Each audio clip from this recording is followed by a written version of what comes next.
championship. For the first time in 2 decades, college basketball has a repeat champion. And Coach K is the proud father of 3 in more ways than one. At midcourt, launches the shot. Oh, it almost went in! Almost went in, and Duke is the king of the dance, 2010. The Blue Devils are the national champions of 2015. National championship number 5 for Mike Krzyzewski. Just an unbelievable tournament performance by Coach K and his young Devils.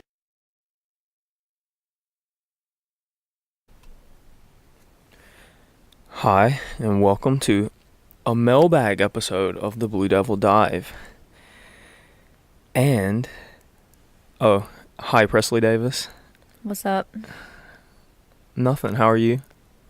Good. Happy October. Yes. Unanimously the best month of the whole year. Is that safe to say, or am I biased because Halloween, football, college basketball coming back, and my birthday is all in October? It's a good month. It's fun. There's a lot going on. It's definitely one of the more fun months. I'd have to agree. My birthday was October 1st, so on Friday we went to the Duke versus Miami football game. They got killed.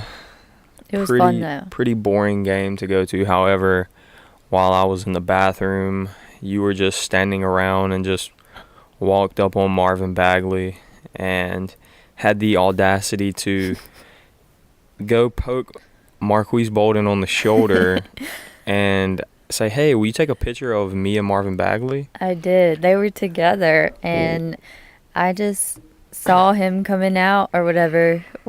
I guess he was coming up from his seat maybe, and I was just like, oh my God, hey, like, I'm not going to not say hey to them.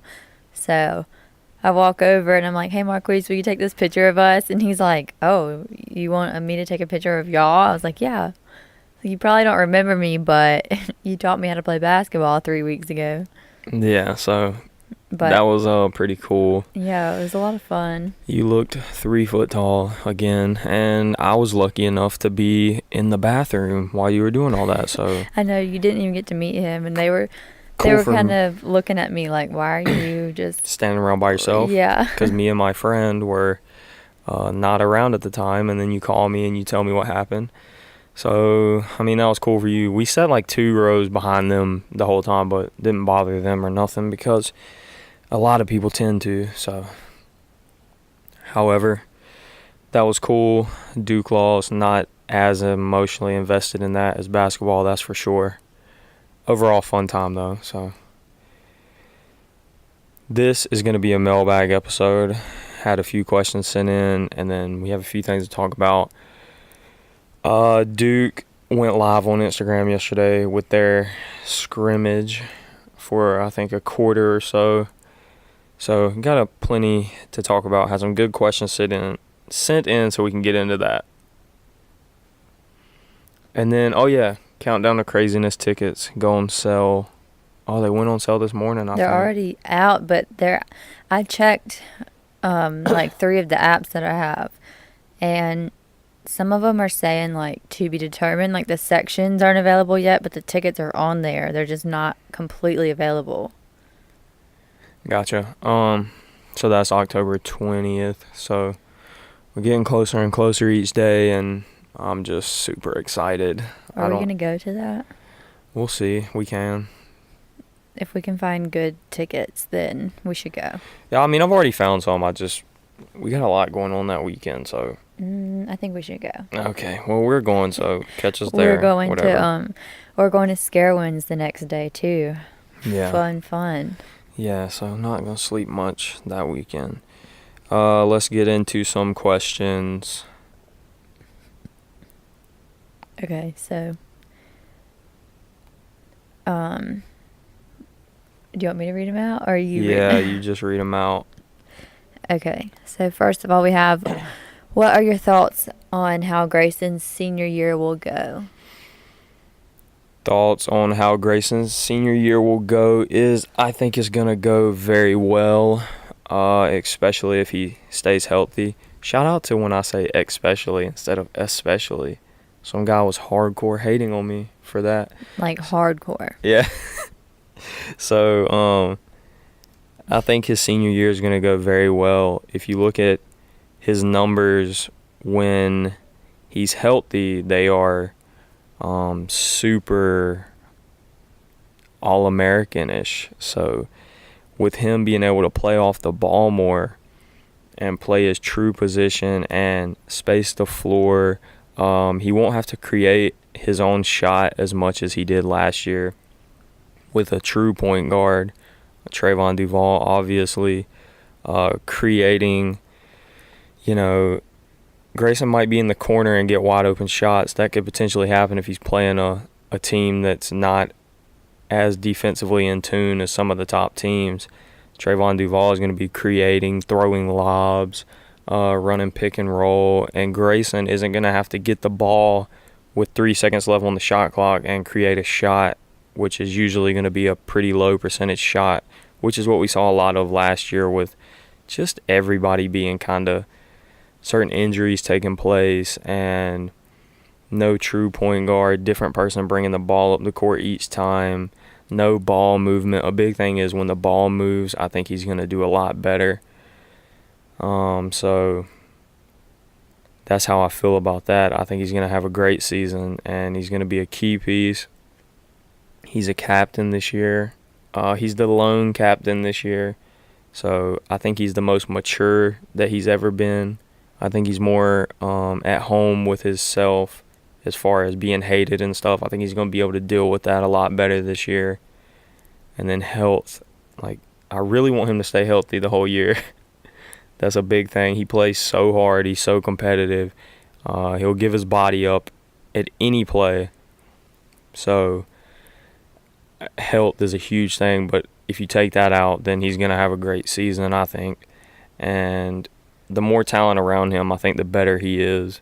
So he does pretty well under pressure, I feel like. Yeah, I mean, he knows how to handle it well. He shows up.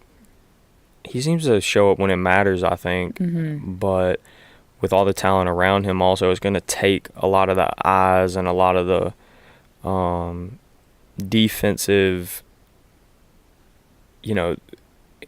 you have to take into account for Grayson Allen, but now we have Trayvon Duval, Marvin Bagley, and then the other stars that we have. So you can't just say, okay, we got to stop Grayson Allen. Last year was a lot of isolation. It was a lot of, here, Luke Kennard, score. Here, Jason Tatum, you have the ball, score. Here, Grayson, we're going to give you the ball, score for us. And that's not the way Duke's going to win. Duke's going to win by ball movement, spacing the floor, good shots, and then locking in on defense. And we have the talent and the team to do that this year. We're young, so they're going to have to buy in as a unit and mature faster than usual, but that's when he's going to thrive. So when all the attention isn't on him, then he's going to thrive more. And, of course, being healthy. I know you saw that dunk on Jack White. Yeah.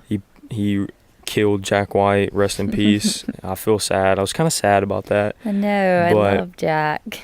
That healthy Grayson Allen is what we want to see the whole year. So that's my long answer for that. How much do you think our inexperience will hurt us, talking about the team? I hate saying our and us. Yeah. A lot of people are like, we as Duke, and I'm like, no. Yeah, I know what you mean. The team. I'm just like that. I know a lot of people don't care, but. So how much do you think Duke's inexperience will hurt them? The team this year. Yeah. I think it could be a problem. I think the first half of the season should be gelling, working things out, finding the rotation and the lineup that works, and finding, becoming a team. Sort of like in 2015, they had a ton of struggles early on, and they started gelling together as a team. They came together, and then they just, there wasn't any inexperience. We were undermanned and very young, but we were a team We found our defense. Duke found their defense. Sorry, Presley. Duke found their defense, and they came together as a team. Everyone knew their role, and we won the national championship. This year can kind of be similar in the fact that we have a lot of youth, but just we have to use these Duke has to use these early. It doesn't bother me that bad. Yeah, I'm just kidding. Personally don't like saying it because then I'm like, oh, wait a minute. They or the team. It's just so much easier. I know it is.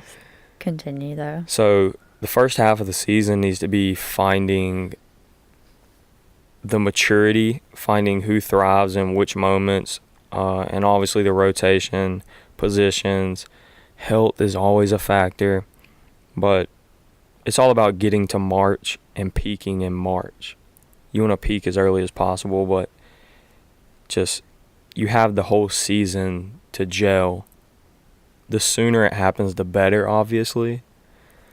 But that's just a new way of college basketball. So, I mean, that's just inexperience is going to be a thing as long as one and dones are a thing. At least for Duke it is. So, I don't think it's necessarily going to hurt just because we have the best coach in the world.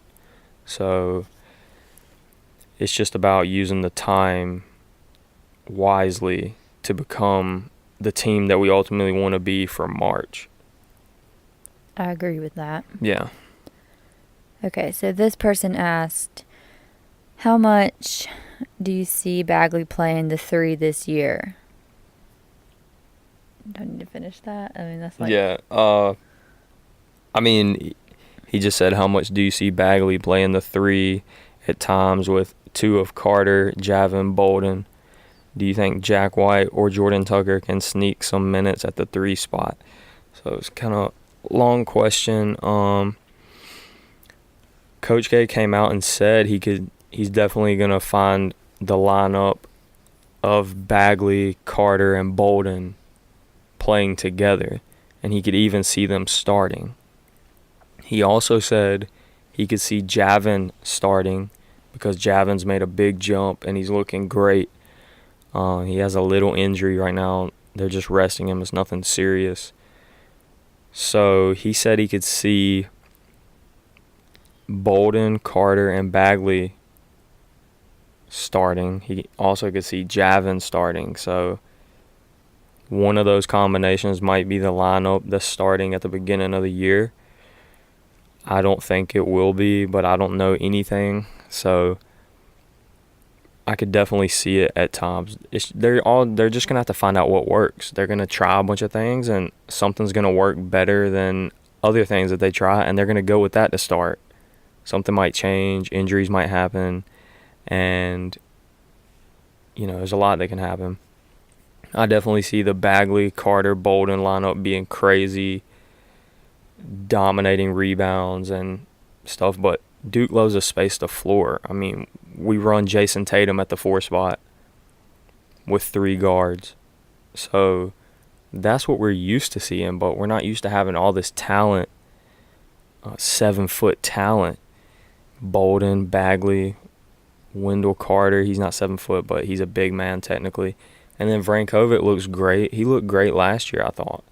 And in that scrimmage, he looked like he hustles hard, like he can finish plays, like he can be very vocal, and like he can protect the paint.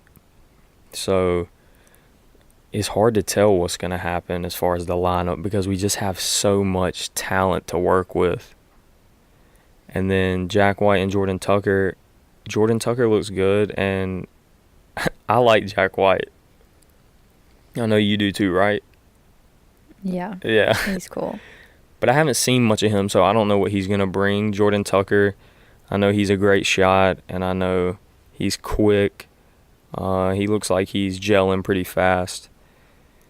However, he's a freshman, and he might not be defensively in tune yet. It may take a little time, but I can definitely see him getting some playing time, especially when they want to space the floor.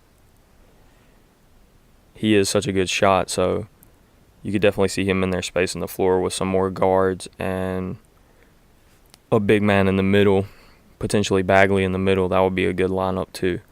So Yeah, that's that.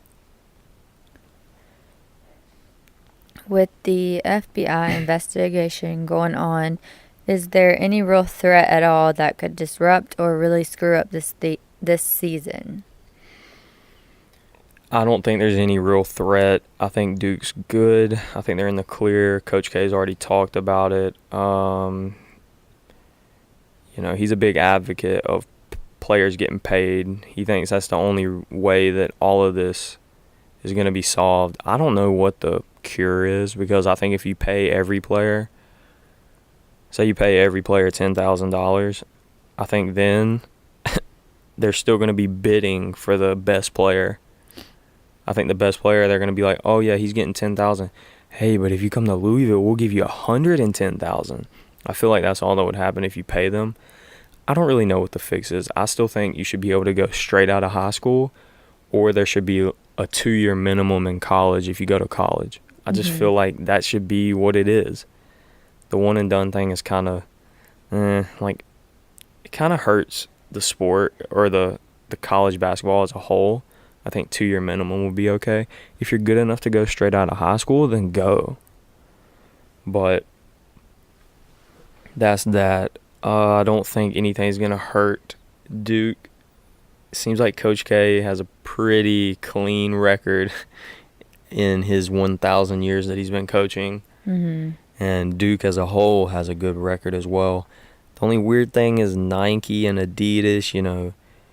Duke's one of the main Nike affiliates. You could see something weird with the Nike boosters and things of that nature, but I don't really think that's intertwined with Duke. I think that would be more on Nike's end. I think anything, like, if Coach K knew about anything like that, he'd shut it down real quick. That's just the way I feel. Duke's athletic director is really classy as well, so that's just the way I feel. I'm pretty sure that they're in the clear. I don't think anything's going to affect this season unless it's another college. Somebody finding out about something sketchy with another college and just making our road a little easier. Kind of like the way Louisville did for us. Mm-hmm. So, yeah, I don't think anything is going to come about. But you never know. So there's another question that goes along with this one. It just says, I haven't heard anything in a while with the whole UNC situation. Are they still investigating them, or are they clear? So it's been like 6 years since that first came about. I feel like you can wait another 10 years, still probably never find anything out. With the UNC thing, apparently the UNC is still awaiting punishment or the final say from the NCAA. Mm-hmm. I mean, we've all been waiting for 100 years. I think we said this on a different episode, but yeah, they're still waiting. Yeah, but we were saying the other schools are investigated by the FBI, and so that's why it was quick and got straight to the point of what was happening. But aren't they being investigated by NCAA? Well, the reason why all of this is happening with the Louisville thing and everything is the FBI got involved, and they started phone tapping, basically hacking phones, having snitches in the mix. You know what I'm saying? Mm-hmm. And you can really come to a conclusion a lot faster because they have proof. And it's the damn FBI. And right. I haven't said this on another episode, but it was just the NCAA conducting this investigation, and I feel like you can just pay off the NCAA. You know what I mean? Probably. So they're still awaiting a final say in that. But with all the FBI stuff coming up, it really seems like this is kind of getting swept under the rug, the whole UNC thing, which I think the proof is there and everything is there to bring the hammer down on them. They're just not. I don't know why, but I don't look too far into that stuff because I don't really care.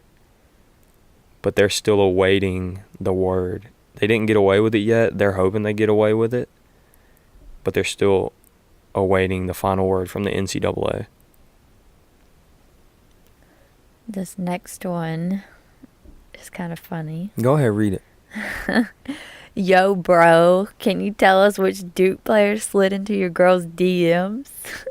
I had to read it like that. So, yeah, that's probably, yeah. So, I guess they saw a few things on Twitter or whatever, but yeah, that happened, and I'm not going to say that on here, but if you just, maybe if you DM me or something, I'll tell you. It's pretty obvious.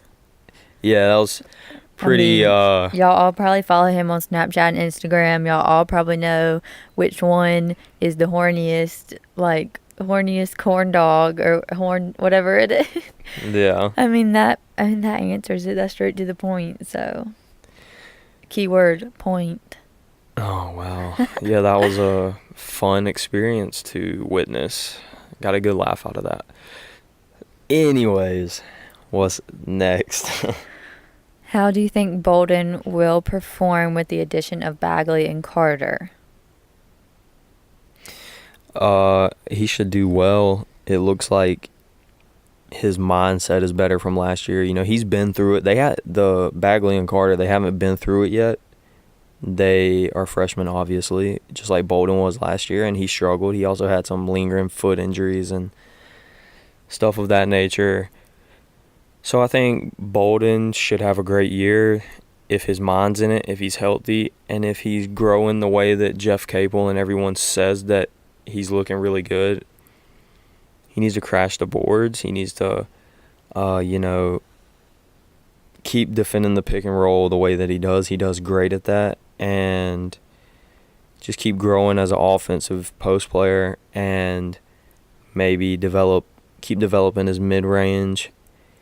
And then just lock in on defense and be vocal. If he's going to be the anchor of the defense, he needs to be vocal. He needs to kind of try to grow into that Emil Jefferson vibe a little bit where he's always talking. He's always getting everyone together. I mean, this team lacks leadership, it seems like.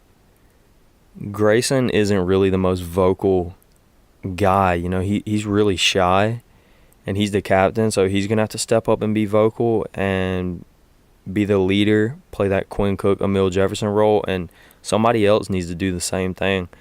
I could see Gary Trent doing it. He seems very vocal and positive, but he's a freshman, so maybe Bolden can do that. I don't know if he'll start or not. We'll just have to see. But as long as his mind's in it, I don't think his mind was that much in it last year. And I watched a few interviews with him, and it seems like he's in a good place and he's excited. So I still think he'll do good. You just have to see if maybe he comes off the bench, if his attitude becomes bad, or he seems like he's not all the way there, like he doesn't care that much. That could happen, but hopefully it doesn't. So, I mean, hopefully he has a great season. Hopefully him, Carter, and Bagley all have really great seasons. So. Okay, so good answer. You're doing good at answering these. Oh, thank you. So next is, what are your thoughts on the starting five? Or who do you think is going to be starting? I feel like this is a work in progress because everyone's saying, I think Jordan Tucker could sneak a starting spot. I think Gary Trent could come off the bench. I think Jordan Tucker could, potentially. I mean, that's what I'm saying. There's so many possibilities. They're talking about running Carter, Bagley, Bolden, and they're talking about Javins looking really good. Jordan Tucker's sneaky because he can space the floor so well. I think personally it's going to be, well, what I could see going out there first is Trayvon Duval, Gary Trent Jr., Grayson Allen, Wendell Carter, and Marvin Bagley. That's what I could see at first. But also you could see, I just think Gary Trent's ready. I think he's strong. I think he's confident. I think he's got a good shot. I think he can lock in on defense better than a few other guards that we have. I just think he's ready. I think he's going to be in the starting lineup. I agree with that.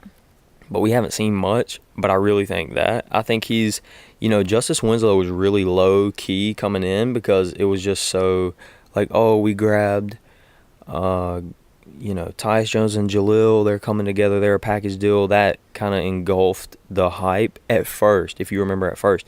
Justice Winslow's like, yeah, he's there, he's good, he's athletic. He was one of the most important pieces to that team, and he ended up being like the guy as far as jumping over people to block them, dunking on people, carrying us in Houston in the tournament. So I could see Gary Trent kind of being that this year. Kind of low-key at first, but then becomes a favorite to a lot of people, especially with his personality and everything. I could really see that. But for the starting lineup, I could see Duval, Gary Trent, Grayson, Wendell Carter, and Bagley. But you could also see them rolling out Wendell Carter at the 3 or 4 or whatever, Bagley and Bolden in the starting lineup. I just don't see that happening because the way Coach K plays is space the floor and be athletic, be quicker than everybody, and shoot better than everybody. That's just how we do it, no matter what talent we have. But if he goes big and tries that out and it works out, then because of the talent that we have, we can see that happening too. So I don't really know, but I was just giving my guess. My guess is they're going to try a lot of stuff out, and it may change over time. Who knows how many lineups we'll have out there when it's all said and done. So I think that's a work in progress. I don't think there's any real answer yet. What's your opinion on how the minutes should be allocated? I don't know if that's right. Yeah. It says, we have so much depth this year, but Coach K usually goes with a 6 to 8 man lineup. Yeah, that's true. He usually runs 6 to 8. Usually that's all we have. But even when we have talent, to go deeper, he seems to only go 6 to 8. He said, I know I've repeated this, he said he's going to have to go deeper this year because we were beat up in the tournament. We were tired. We got beat up. So I think he'll go deeper. I don't know how. So weird. I think he'll run a deeper lineup. I don't know how many. I mean, I feel like we have enough to go 10 deep. I don't think we will, though. I think, you got to have that 5 to 6 that's getting starter minutes. And then it just depends. It depends on who deserves it and who's earned it and who looks good. And I like when somebody's really hot out on the court, leave them out there. Like, don't take somebody out in the midst of Grayson scores 10 in a row, take him out to get a breather. Nah, just let him keep going until he gets really tired and then take him out. Ride that wave. But this year we have so much talent, but you don't know what Jordan Goldwire is going to bring. You don't know what Jordan Tucker is going to bring. You don't know about Javin yet. You don't know about Vrankovic. You don't know what goes on behind the curtain. You know what I'm saying? In practices and in the locker room, you don't know what's going on. So it just depends. I like having the best players fresh at the end of the game. If you get what I'm saying, like, I don't want somebody to play the whole first half and not go to the bench and then not be fresh towards the end of the game when we need the best players most. So I think when you can spare a few minutes with whoever, if Jordan Goldwire's looking good and he can come off the bench to spell Trayvon Duval for a little bit, I'm a proponent of that. Same goes for Javin or Jack White or Jordan Tucker or Vrankovic, whoever's coming off the bench. Like, the best 5 need to be on the court for each certain game at the end of the game, and they need to be fresh. Luke Kennard was playing like the whole entire game, every game. And if he would have been fresh at the end of the game, it might have made a difference. Same with Jason Tatum and everyone last year. But last year was a wash completely anyways. I just think when you can get a couple minutes here, a couple minutes there, substitute. Especially if you're up by however many points, like, I think that's the best time to do it too. Give your best players a few minutes to breathe when they're not that needed. Yeah, especially in games like the ACC tournament when you're playing back-to-back days or whatever. It's definitely smart to do it like that, I feel like. Yeah, and it seems like Duke's gonna have the talent to do that this year. They have a deep roster. Health is a big thing. I'll say that every one of these questions I can say that. But you all know that because you watched last year. But I just think he has to go a little bit deeper as far as the roster this year. We have a lot of talent, so hopefully that works out. Where we have a good 4 people that can play big minutes off the bench. But I like when the best 5 are, when it's crunch time, we have the best 5 guys out there. And they're fresh. That's what I want, and that's what's important to me. So, and gelling together as a unit. Like, you can't throw some random person into the lineup and they not have chemistry with whoever's out there. Like, that has to be developed. You can't throw a lineup out there that you haven't even worked on in practice and it work like a starting lineup would. There's got to be chemistry coming off the bench. That's one of the other reasons why I feel like he goes 6 players deep sometimes, even when we have more.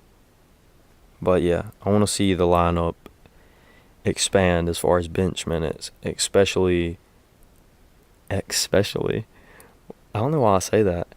When we are in the, middle of the season, beginning of the season, stuff like that. So, how big of a role would you have for Bolden? I was kind of harping back on what we said earlier. I could see him starting or being sort of like the 6th man. It all depends on what adjustments he's made from last season and if his head's all the way in it, which it looks like it is, and if he's healthy once again. But you could see him, if he is what they thought he was, you could see him starting at the 5 or being like a very important 6th man. So, yeah. Overall, my concern for the year is similar for last year's, having too much talent on the court and not being able to mesh.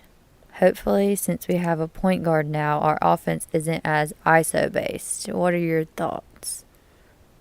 Definitely don't want to be ISO-based. That's one of the most inefficient ways to only go ISO. Each time you come down, give it to somebody and tell them to score. That's not how Duke wants to run things. So having a true point guard who can come off the pick and roll or drive in, create his own space, and then kick it out to someone or throw a lob or knock down the mid-range or dunk on somebody. That's huge. I mean, having that is huge. So that hopefully is going to play a big factor in meshing, sort of the way Tyus Jones helped that team mesh. He could do it all. He could hit the shot. He could come off the pick and roll. He could throw a crazy pass down to Jalil. Having a true point guard is a big thing. And he has to fill those shoes. He's highly touted and highly ranked. But he's a freshman, so hopes are that Trayvon Duval is what we think he is, which I think he is.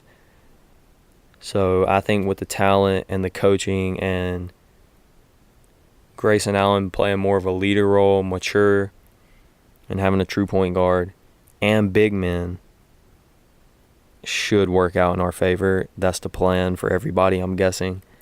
So hopefully it's not like last year. I don't like comparing to past years for good or bad because it's a completely new team, but sometimes you just have to. What is your main key for going all the way this year? Or what do you think the main key would be? If we take health out of it. Oh my God. Yes, Health? we all know health. After that. After health. I mean, we can't really control that, but the things that we can control, what do you think the main key would be? All the young guys buying in as a team and realizing that you're not the guy on your high school team that's scoring 50 and not having to play defense. Yes. Because, I mean, that's a big deal. You watch all those games, and the thing is they're giving the ball to these 5-star recruits and they're dunking on people or just throwing up threes and stuff because nobody can guard them. And you're at a high school level, you know. Yeah, the talent that you're playing against, most of them aren't at your talent level. Mm-hmm. Even in these AAU things, it's higher talent, but they don't have they're not playing defense. And when you start locking in on defense the way Coach K wants you to, you get a lot more tired a lot faster. So buying in as a team, and it seems like they're already building that team relationship. It seems like they're gelling together. They're doing so much as a team, eating together, laundry day, all that stuff. Video game day. Charity things, yeah. When you start realizing that, hey, we can make history at Duke, if they blow it up, I mean, Jason Tatum had one of the best seasons ever as a freshman, but they didn't reach the potential of what they should have reached. And this team's potential is title or nothing. Mm-hmm. If you lose in the championship game, you didn't reach what y'all should have reached. You're the odds-on Vegas favorite, and being at Duke, Coach K, everything, they should go all the way. I feel like last year's team had just as good of a chance, but they just didn't. They did not click. Like it didn't. To me, it did not seem like they clicked. They didn't really mesh. Yeah. Like on the court and off the court. I feel like it was there, but it wasn't fully there. It was so messed up with the fact that Frank Jackson, he couldn't fulfill that true point guard role. Mm-hmm. He was also a freshman. He did little dumb shit, turnovers. Matt Jones will bring it up. That's not right. Matt Jones will bring it up to half court, pick up his dribble. Kennard will bring it up, and then Harry Giles. His main goal was to show that he was good but not get hurt again. So he's not playing the 35 minutes that we were expecting the best player to ever come to Duke, quote unquote. That's what people were saying. Yeah. So all of that put together. Which that was upsetting. That was just a whole sad. nother thing. Yeah, you hope he's a stud this year though. Yeah. And then Marquise Bolden wasn't buying in, and he had foot injuries, foot issues, Mm-hmm. There was a lot of all of that going on, minor injuries. So it wasn't even really about clicking. It was just about it just never came together. It didn't click, but it just didn't come together because of the fact that no point guard, a bunch of injuries, everything. This year it's just about buying in on both ends of the floor. The offense, Marvin Bagley, you're not isolating every play. If you have a post-up matchup, they might run the post to you 10 times in a row if it works until you get double-teamed, and then you pass out of the double team and people knock down shots. That's an advantage. Just everybody buying in, nobody having too big of a head for the team aspect because it's a team sport and you have to play as a team to win. So just buying in, whether you're 17 or 22, everybody realizing that we're in this together. So, yeah. Yeah, for sure. I think that is the number one thing is just we're a team. We have to do this together. That's a really big key to winning. Yeah, kind of like Grayson came off the bench last year for a little bit, and he was okay with it. Yeah. And this year, Wendell Carter or Bolden or Gary Trent, if you come off the bench but are still getting big minutes, that's okay. Look at yourself as the leader of the spark off the bench. And then if something changes, it changes. So, yeah. Next will be, who is Duke's biggest threat this year as far as winning the NCAA championship? I haven't looked into it too much. Seems like Michigan State is up there on the favorites, and Arizona also. Oh, Chase Jeter? Yeah, Chase Jeter. How ironic. They have a lot of talent, and then they added DeAndre Ayton. I think that's his name. So it says that's one of their most talented teams that they've ever had. And then Michigan State keeps Miles Bridges and adds some more talent. But Coach K owns Tom Izzo, no matter when, where, what the situation is. He owns him. I mean, it only takes one game as far as if we were in the tournament, so none of that matters technically. And then I haven't looked too far into Arizona, but it seems like those two are the ones everybody's talking about. And then there's always Kentucky, but I'm not too worried about them. And then Louisville was up there, but I don't think you should be too worried about them either. So. Okay, let's see. Shout out to Kyrie. This one goes out to him. How do you think he will do with the Celtics? He should probably do well. He'll probably up his assist a little bit. They're gonna run him on ball and off ball. So I mean, he's got the talent around him. Gordon Hayward and Al Horford, Jason Tatum, Jaylen Brown, Marcus Smart. They should be a pretty good team. I still don't think they're going to get past the Cavs. I just don't think they will. But he should have a good year. I'm looking forward to watching him on that team. Me too. I'm excited to see him and Jason play together just because I love both of them so much. I know, it's pretty crazy. We're getting like a Duke stud on every NBA team now. It's pretty cool. Yeah.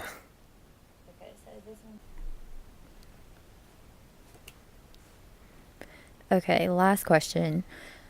This person says, after watching the scrimmage today on Instagram with Gary, Grayson, and Trey all most likely starting, who would you have as the true 3 position?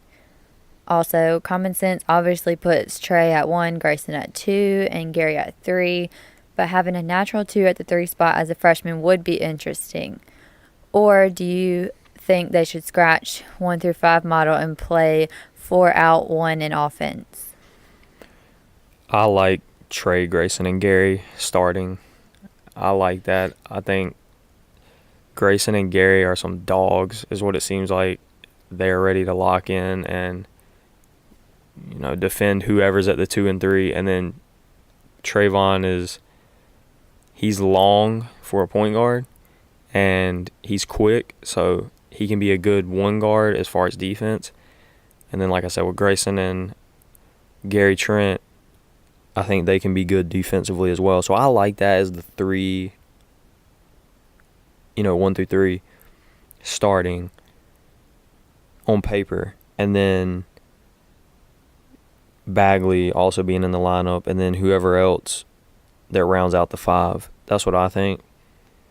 I like them at the 1 through 3, and I think that'll work regardless of if Gary Trent is a freshman or not.